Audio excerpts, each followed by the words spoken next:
Good morning. It is Wednesday, the 11th of February. I'm Maeve McMahon, and this is Europe Today, your daily dose of European news and analysis, live here on Euronews. Coming up, EU leaders are bickering over how to save the European economy on the eve of a crucial leaders' retreat taking place here in the Belgian countryside. French President Emmanuel Macron has declared this as a moment of truth for the EU, saying it's time to issue more common debt. But Germany's Merz is pushing back. Meanwhile, Commission President Ursula von der Leyen is set to address MEPs in Strasbourg today before travelling to Antwerp for intense talks with business leaders about the challenges facing European industry. To get up to speed, let's cross now to Strasbourg, where our EU News editor, Maria Tadeo, is standing by for us. Good morning, Maria. So, a packed agenda for Ursula von der Leyen. What is the latest there in Strasbourg, and what should we expect for the next 2 days? Well, yes, good morning, Maeve. It is a packed agenda because of the summit taking place tomorrow. The entire European universe gravitating around this informal retreat happening on Thursday on competitiveness with, of course, Mario Draghi in attendance. When it comes to the head of the Commission, yes, she will participate at the summit in Antwerp. Then she will previously address the European Parliament in Strasbourg, but the focus very much on that summit with the heavyweights of the European industry in Antwerp. Already that location tells you a lot. This is a very pro-business friendly city, obviously a port city, a great history of trade and commerce, and that is really the zeitgeist now for the European economy. Last year also, Maeve, remember there was a very similar gathering which led to the Antwerp Declaration of 2024, which suggested immediate relief and action for the European industry. Ever since, we've seen a very aggressive agenda of simplification to cut red tape, to cut costs for companies. And we expect that in the meeting today, the European industry will reiterate those points. But also remember, in a letter published on Monday, the head of the Commission promised to double down on the simplification of regulation. She also said the Commission plans to introduce a tool that will tackle gold plating. Remember, the industry hates this. It's the idea that national member states put on even more regulation on European directives. And then, of course, she also said integrate the single market. The IMF believes that the internal barriers of this market may represent a 45% tariff on goods, 110 on services. So a lot going on into this meeting with the industry. They have the influence over the policymakers. They have the year of the leadership. And it's not coincidence that this is happening a day before a political summit. Indeed, and meanwhile, those battle lines, Maria, are being drawn up ahead of tomorrow's summit. We've seen France pushing for Eurobonds. The German are saying no. What is the middle ground? Will they even find it? Well, that's a very good question, because in anticipation to this retreat, and remember, when Antonio Costa, the head of the European Council, spoke to us exclusively 2 weeks ago, he said the goal of the retreat is to really now establish clear political guidelines in the way forward. And that means the Draghi report, but also the Letta report. And Emmanuel Macron yesterday in an interview, which hopefully we can put up on the screen, he told the European press that he believes this is now the time for Europe to come together with a joint borrowing capacity. That is, of course, Eurobonds, joint debt. For many countries, this is a complete red line. The Germans, and you say, have already said no. The Italians siding with Berlin, saying the focus should be on the simplification of rules, or really putting the automotive at the center of a lot of the industrial policy in Europe. So tomorrow, it should be an interesting meeting. But of course, the cat is now out of the bag, because the French president has now put this and stated this clearly on the table. The European Union cannot wait any longer. The debate about more joint debt needs to start now. So all of this very political, and to debrief this very packed agenda, I am joined from Strasbourg by MEP Saskia Bremont. You're an MEP for the Greens. Obviously a very packed agenda here in Strasbourg. We really feel a sense of urgency, but I want to pick up on a vote yesterday. The European Parliament finally agreed to implement and go ahead with the US-EU trade deal. Some would say that was a total capitulation, that deal. Are you happy with the result? Indeed. I'm part of the ones that say it's a total capitulation. There's obviously a willingness from the von der Leyen majority to show signs of appeasement with Trump. I'm not sure this is the language he understands.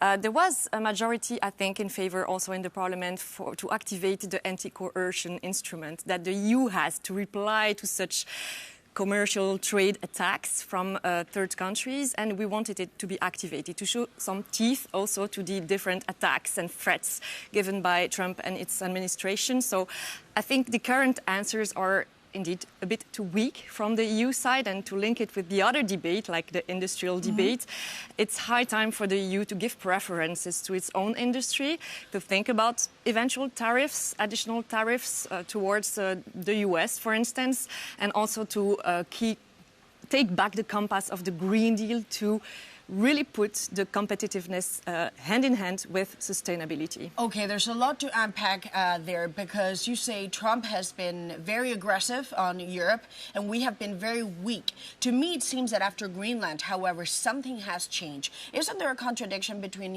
implementing this deal and saying we'll put it ahead with conditions, but also the fact that, with Greenland, with tech regulation, the Trump administration has shown repeatedly that they do not see this as a done deal. They will come back for more concessions. So why approve this deal now? I'm very confused. I think it's more the narrative of showing unity at EU side in terms of answers, but indeed, I'm also confused about the current reply, because indeed, there is this kind of escalation since Trump somehow is less vocal about Greenland, but I'm pretty sure is not giving up. He has an international agenda. It's pretty clear in its security strategy as well. And I think Europeans have to think about them now and take their own faith into their hands. So you say we've got to think about Europeans, we have to think about ourselves. To go ahead without the United States, however, that would completely change the playbook since the Second World War. Is that warranted now, because you say the U.S., it's no longer an ally? It's time to say, at the very least, it's a rival at times. Can it be an enemy to European values? I'm not saying it's an enemy, and we should not escalate. This is not the question. I think we have to show teeth, as I said, and give appropriate answers when the EU is somehow attacked, or if other countries deliver us a trade war, be it the US, be it other countries. We also have other allies to work closer and hand in hand with. Thinking about Canada, I'm thinking about Latin America, I'm thinking about Asian countries, Japan. The EU has other allies, has to develop and still rely on multilateralism, but work with allies. And I'm not saying the US is becoming an enemy. I think Trump obviously has a huge problem with other continents, including Europe, and he wants to show that Europe is weak. It's up to us Europeans to show that the Europeans and Europe is not weak. It's also a powerful continent that has a lot of economic possibilities and strong industry. And so talk about it today with the summit. Let's talk about the industry. The industry is now really at the core of everything. The head of the Commission has said we're going to cut down paperwork. We're going to make it easier to do business. Is that the right approach? Would you say, yes, let's give the industry what they need? They take priority over everything else now. Of course, we need a strong European industrial policy, but again, it goes hand in hand with the Green Deal, with sustainability standards. The Green Deal, I don't hear it anymore. Nobody even talks about the Green Deal. It's gone. People talk about a clean industry. And that's the huge issue. I think the Draghi report showed it clearly. We need simplification. We need also a vision for Europe, make our industry stronger and invest. I don't see the investments today, and that's also highly needed at EU level to really decide to invest in our industry, but also to green our industry. Otherwise, we will be the old continent. Definitely, the Chinese invest, other continents invest in their transition, and Europe is now giving up on its climate and ecological transition, but it's a condition for our competitiveness. Well, thank you very much for that. And of course, Maeve, the focus, of course, is on the investment, but the question is, how do you pay for it? And that's one of the big topics that will come up tomorrow. What is the financing and who's going to pay? Is this private sector money, or is there now a path for joint debt and we go back to public money? That always seems to be the million-dollar question. Maria Tadeo, thank you so much for that. And also to the Belgian MEP Saskia Brikmont from the Greens. And as you heard there, it is a nail-biting time for the European Union as leaders scratch their head about how to move forward. Ahead of that leaders' gathering tomorrow, our Jakob Jannis has been reading between the lines of Ursula von der Leyen's letter. Hey, do you like receiving letters? Ursula von der Leyen just wrote one to all 27 EU leaders. And it goes like this.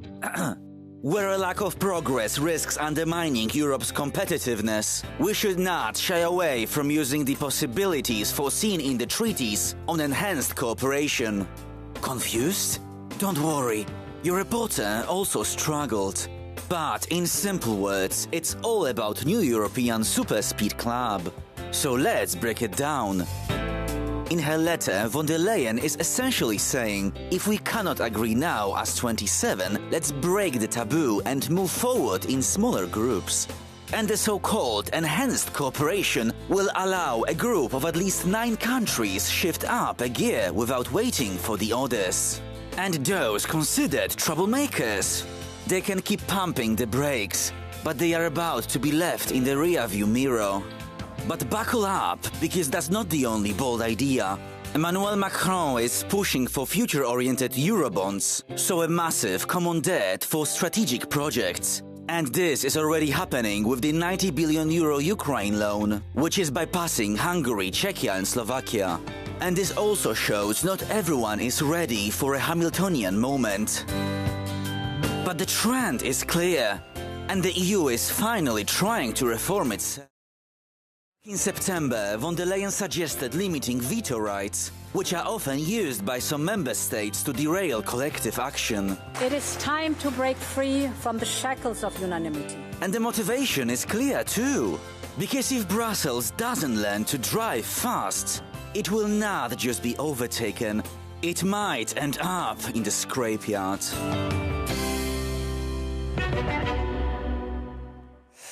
Jakob Janis reporting for us there. And as you heard earlier, MEPs are in Strasbourg this week and they're also voting on new stricter anti-asylum laws. That will make it legally easier to deport asylum seeker hopefuls to countries outside the European Union. The new laws foresee more cooperation with foreign states, marking a pivotal change to a tougher European stance on asylum. The EU Commissioner for Migration, Magnus Brunner from Austria, expressed his stance in the European Parliament. We have a clear strategic vision for the kind of migration policy we want for the European Union. We want a union where migration is safe, is legal, and most of all, under control. And we want swifter, stronger, and more effective returns also. That is one of the missing pieces we still see. And I think it is time to turn this around and make sure that, as a rule, irregular migrants leave the European Union. Without this, our policies, I think, are not credible. Magnus Brunner there, the Austrian Commissioner for Migration. And for more on this, we can turn to Euronews journalist Eleonora Vasquez, who's been following the story for us. Good morning, Eleonora. Good morning, Maeve. Good to have you with us. Just tell us more about these 2 votes in the Parliament. Yes, Maeve. I mean, they were very important votes of the European Parliament yesterday. One about the list of countries considered safe for the European Union, and the other is the concept, what it does mean to be a safe country so migrants can be returned there. So, Egypt, Bangladesh, Colombia, Kosovo, India, Morocco and Tunisia has been defined safe country in this list. That might change. So this doesn't mean that all the people coming from this country will be automatically returned, because the asylum application is a personal application. But at the same time, they will have less chances to get the asylum in Europe. And as you said, there is a reduction of access to asylum in the European Union. OK, and we can read more about that, of course, on Euronews.com. But you also broke an exclusive story this week with our colleague Vincenzo Genovese about the European Commission's frustration with the Spanish government for granting asylum to 500,000 undocumented migrants, mostly from South America and the Caribbean. Tell us more about this. Yes, on this I want to clarify something. I think the Commission has 2 different narratives that they don't really come together. So one narrative is legal pathways. We need migrants. We need these people because we have a lot of jobs and we need skilled workers and so on and so forth. But at the same time, we want to reduce access to asylum. We want to close the border. And of course, for the public opinion, these 2 narratives, they don't go together. So what happened and what is doing Sanchez is one of the 2 narratives, but the predominant narrative narrative inside the Brussels corridor, from what I learned with my colleague Vincenzo Genovese, is that they want to keep a high-level narrative on closing the border. And of course, what he did, Sanchez, also in terms of narrative, because he is showing a lot that he is making the migration as a good opportunity for everyone. So this is what he is saying is disturbing Brussels corridors. Okay, good example of the awkward phone calls between Brussels and the various capitals on that topic of migration that we've been covering, of course, for many years here on migration, and of course, or on Euronews, and of course on that pact. Eleanor Vasquez, thank you so much for your reporting and for joining us here this morning on Europe Today. But now, moving on from migration to the topic of defence, NATO is launching brand new military operations in the Arctic. This is a response to the serious confrontations between the US and its European and NATO allies after the US President Trump said he would, quote, take Greenland from Denmark. The mission is aimed at responding to growing threats from Russia and China in the region and is due to be announced tomorrow at a NATO defence ministerial meeting taking place. For more, we can cross straight over to our correspondent, Shona Murray, who's live for us this morning at the NATO headquarters. Good morning, Shona. Just tell us more, please, about this mission. Well, as you said there, Maeve, we know that part of the resolution between the United States and its NATO allies over the fate of Greenland last month was that there would be greater enhanced security in the Arctic region and in the high north. So that's what Arctic Sentry is. Now, NATO has already had a presence there, but this is much more enhanced. This is going to be multi-domain force. It'll be using cyber, space, air, land and sea. And really what we heard yesterday from the US ambassador to NATO, Matthew Whitaker, was that they believe, the United States believes, that there already is a Chinese and Russian threat there, but this will really be about future-proofing the region. It's likely to be launched tomorrow at that NATO Defence Ministerial meeting here, but that hasn't been completely confirmed. But that's really the idea, that it would really sort of start getting into action as soon as possible as part of that agreement. Now, take a listen to NATO's top general, Alexis Grinkovich, during the week speaking about Arctic Sentry. We did talk about Greenland. We talked about in the context of the Arctic and the increasing need for the alliance to pay attention to security in the Arctic, given the continued Russian presence and increasing Chinese presence that's there. I think it's been reported widely that we're doing some planning now on a new Arctic mission called Arctic Sentry that has not kicked off yet, but we're in the final stages of planning for that. General Alexis Grinkovich there, a reporter speaking to the press last night. And Shona, of course, as you said, this is happening as part of that defence ministers meeting taking place tomorrow. But we're hearing that the US Defence Secretary is not showing up. Can you tell us why, and how are allies feeling about this? Are they annoyed? Well, Pete Hegseth, the US Secretary of War, was due to show up, obviously. He announced a few weeks ago that he wasn't. And initially there was sort of head scratching because, remember, in December, Secretary of State Marco Rubio also didn't show up to his meeting of foreign affairs ministers. But what we will have is a Elbridge Colby, who's deputising for Pete Hegseth, who is the Under-Secretary of War. And what I've actually heard is that he is set to reassure allies that the United States will maintain a high level of troops across NATO territory in Germany and Italy and the eastern flank. So that was a real concern for NATO allies since the Trump administration came into power. Elbridge Colby himself is seen as sort of a hawk, a hardliner. He's been trying to push the Trump administration to withdraw troops from NATO. So that will be quite reassuring. So any concerns that allies had about Pete Hegseth not showing up, that should allay them. What I've heard is that he will talk to them about that tomorrow. It also coincides with major changes within the senior command in NATO, where the United States is removing itself from some joint force commands, making European countries like the UK, Germany, Poland and Italy take up some of those responsibilities. So the idea really is that NATO is burden shifting from the United States to Europe. Maeve? OK, Shona Murray, thank you so much for that live update from the NATO headquarters just outside Brussels. And for more of Shona Murray's reporting from NATO today, do visit Euronews.com or for any more information on any of the stories that we're covering for you. But that does bring this edition of Europe Today to a close. Thank you so much for your company. As always, we'll be back tomorrow bright and early. Tune in to find out more about that summit taking place. See you soon, though, on Euronews.